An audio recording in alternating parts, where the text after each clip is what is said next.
Hi again and good morning, everyone. 12 minutes before 7 o'clock. We're taking a live look right now in Greenville, South Carolina, where heavy rains caused roads to flood ahead of what could be a very wet week. Yeah, the entire East Coast preparing for Hurricane Joaquin, and up and down, lots of preparations going to be going on today. A very good Thursday morning to you, and thanks for waking up with the Valley today. It's the first day of October. I'm Kyle Bosch here with Lisa Bedeau. We're just getting started with non-stop news and weather all the way up to the top of the hour to help you plan your day. Fargo police have made an arrest in connection with two recent Southside robberies, but many who live in that area are still worried.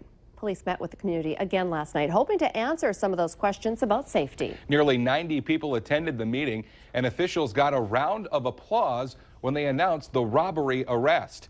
48-year-old Rodney Anderson charged with holding up the Casey's on South University Drive September 20th and the Holiday on 32nd Avenue South September 23rd. Fargo's police chief says he is eager to make more arrests in the other recent crimes, but does not think the recent spree is part of a gang problem. In those cases, we feel those are done by individuals or two people that are involved. And so we don't feel that it's gang related or an organized activity. Chief Todd says Fargo police are assigning more officers to specifically monitor the street crimes in South Fargo. Coming up on 6:51, weather and traffic on the ones, and we start with meteorologist Lisa Green. And current conditions not great for driving. No, not if you're traveling westbound on I-94, where we have a backup going on near the 25th Street exit. I'll have more on that in just a moment, but just remember we've got backed up traffic there. On our planner for today, temperatures are going to be pretty mild. We'll be starting in those 50s this morning, maybe upper 40s in many places, rising into the mid to upper 60s, 66 degrees right now in Fargo. We'll have some sunshine today with some clouds mixed in, wind out of the southeast into the teens, gusting into the 20s to near 30 miles per hour. So breezy and pleasant for most places today. There's one area, our western viewing area up toward northeastern North Dakota as well, where we're seeing some scattered rain showers. They're diminishing in intensity, which is good. We've had ongoing rain for several hours in this region, so hopefully things will continue to quiet down for you today, but you'll likely be on the gloomy side throughout much of the daytime hours. 53 degrees in Fargo, 48 in Grand Forks, 54 in Jamestown, and over toward the east, the cool spot is Wadena at 37 degrees, and in the Bemidji area we're about 43. So cool to start. You'll need your jacket, especially with the wind that's blowing around out there, but we'll recover into the 60s today. 66 that high in Fargo. A lot of places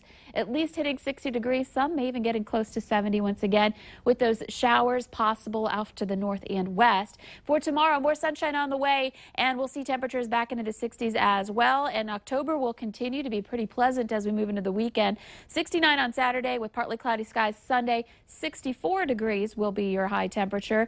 And looking ahead into next week, 70 for Tuesday. Really pleasant conditions coming up here for the next 7 days. Let's check in now with Al for an update on that backup. We're going to start you out taking a look at this thing. What a mess. Traffic is, what's happened is we have a car that started on fire. It's just west of the 25th Street overpass, but firefighters are out there taking care of it. It looks like they have the fire out, but traffic is backed up. Oh, my goodness, to the Rainbow Bridge anyway.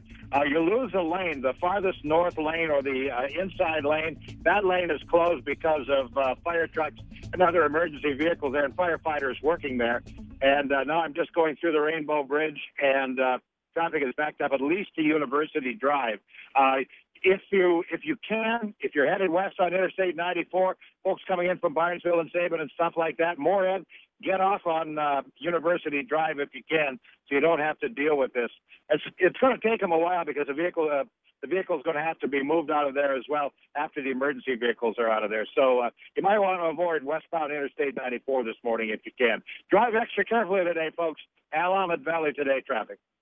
6:53 as we turn back to your news headlines. The recent rash of armed robberies in the valley now includes Grand Forks. Police are looking for a woman who robbed a bank there yesterday afternoon. Here's what she looks like as seen from a security camera inside the bank. Police say she's possibly Hispanic, about 5 feet tall, 200 pounds. She was wearing gray sweatpants and a white baggy T-shirt at the time of the robbery. The robbery happened at the Bremer Bank off Washington Street around 1:30. Police say the woman walked in, showed a weapon, and got away with an undisclosed amount of cash. No one was hurt in that incident. Bail has been set at $100,000 for a man accused of attempting to rape a woman in South Fargo. Michael Truelove is facing several charges, including attempted gross sexual imposition and aggravated assault. Police were called to an apartment early Tuesday morning. When they arrived, they heard a woman screaming inside. She told officers Truelove had choked her and tried to rape her. Investigators say Truelove and the victim knew each other. A laboratory at the University of Minnesota is housing 2 refrigerators that are filled with an invasive nemesis of Minnesota lakes. The Minnesota Aquatic Invasive Species Research Center is hoping to solve the state's problem with zebra mussels. Researchers are doing something that has never been done before, mapping the genetic fingerprint of the zebra mussel. The plan is to try and help the DNR better concentrate its efforts to stop their spread and eventually eliminate them. 2 men say they are lucky to be alive after a dramatic rescue. They're recovering after a trench collapsed yesterday on them in West Fargo. The workers were pouring concrete for a loading dock when one of the 25-foot-long clay walls crumbled. You can see emergency crews. A lot of them were there to get the men out. One man was buried up to his waist, the other to his knees. OSHA is investigating what happened. 2 faculty members being hailed as heroes for stopping a school shooter in South Dakota. It happened yesterday morning at Harrisburg High School, which is about 10 miles south of Sioux Falls. The shooter, who is a student, is in custody. The principal was shot in the arm but is expected to be okay. Police say shortly after the gun was fired, 2 other faculty members were able to push the shooter to the ground and held him there until officers arrived. At this time, the shooter has not been identified. The federal judge who declared Minnesota's sex offender treatment program unconstitutional says he'll rule this month on how the state must fix it. Judge Donovan Frank signaled yesterday he would stop short of closing the confinement program that houses more than 700 offenders deemed a continuing risk. Frank said that putting those offenders into the community immediately without proper transition services would be detrimental to them and the public. State lawyers have so far refused Frank's request to submit any alternatives to the costly lockups in Moose Lake and St. Peter that the state uses now. St. Paul's police chief and city attorney say there will be consequences for anyone interfering with runners during the Twin Cities Marathon this weekend. That stern message was directed at members of St. Paul's Black Lives Matter organization. That group is planning to protest the marathon, though they say they don't plan to interfere with runners. Police say if protesters do disrupt the race, they will be arrested. You can take the whole family this weekend for some fall-themed fun. Dakota Carriage Company has everything from a corn maze to a petting zoo and, of course, a pumpkin patch and carriage rides. The Valley Today's Christy Larson is live there in North Fargo with a lot more this morning. Hi, Christy. Good morning, guys. You know, this is going to be just such a fun weekend for families to come out here. They've been open for a few weekends now, but again, Friday, Saturday, and Sunday, you can bring kids of all ages. And Derek, we talked about it before, but let's mention again some of those things people are going to be out here for. Well, right now we're in the straw bale maze, and of course we have our big corn maze, but horse-drawn rides, 9 holes of miniature golf. We've got the giant bale climb and barrel car rides. And we've said so many times, there's kids of all ages who come here, and even high schoolers and college kids come to go through that corn maze. It's not haunted, but it's tricky. It is tricky. There's a lot of dead ends, and it's a corn maze. And it's about 3.5 football fields, and it takes about 25 minutes, you said, to get through it. But it's only $7 at gate admission. You can go through as many times as you want. And let's remind people what times Friday, Saturday, and Sundays you're open. Fridays from 3 to 6. Saturdays 11 to 6 and Sundays 1 to 6. And Madison and Wyatt here, maybe Wyatt and I are gonna race through this corn maze or this hay maze. Again, this one's for the little kids, so it might be cheating, but on your mark, get set, go. Oh, hold you back, you can't go. My turn. Christy? I'm surprised Christy doesn't just jump over. She likes to cheat and win, so I'm surprised she's not just jumping over fences, which is now other way. usually what I expect her to do. Christy Larson reporting live. The Dakota Carriage Company, again, all the fun up there is open through the month of October on Fridays, Saturdays, and Sundays. Just a great time. And pumpkin patch, you got to go visit a pumpkin patch during this time of year for sure.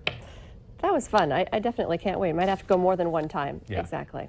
Okay, let's get our answer now to our question of the morning on Facebook. Today's question: a new study reveals that the average young woman spends over 5 hours a week doing this. The answer is taking selfies.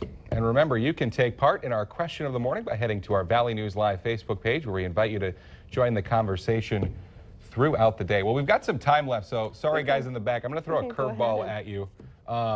Can we bring up the tower cam one more time? Because we just want to remind people, if you're about to head out the door, there is a major traffic mess. Here's a live look at it going on westbound I-94 right now. There was some sort of car fire, and it blocked one of the lanes, the far right lane on westbound I-94, and you can see the giant parking lot that it has turned into this morning.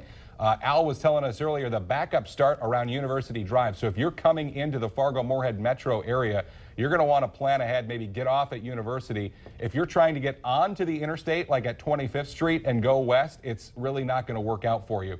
So again, major traffic problem on westbound I-94 this morning. Of course, we do have live updates from Al coming up about 7:25 and 7:55. So please join us for those. And today we should have some pretty nice weather. So weather's not really impacting things at the moment. There is one area up to the northeastern part of North Dakota where we still have some rain showers. I'm going to try to get those out of here and give them a break from the rain we've had all night and morning. Thanks for waking up with the Valley today. More local news and weather right here in just 25 minutes. Have a great Thursday, everybody. We will see you tomorrow morning.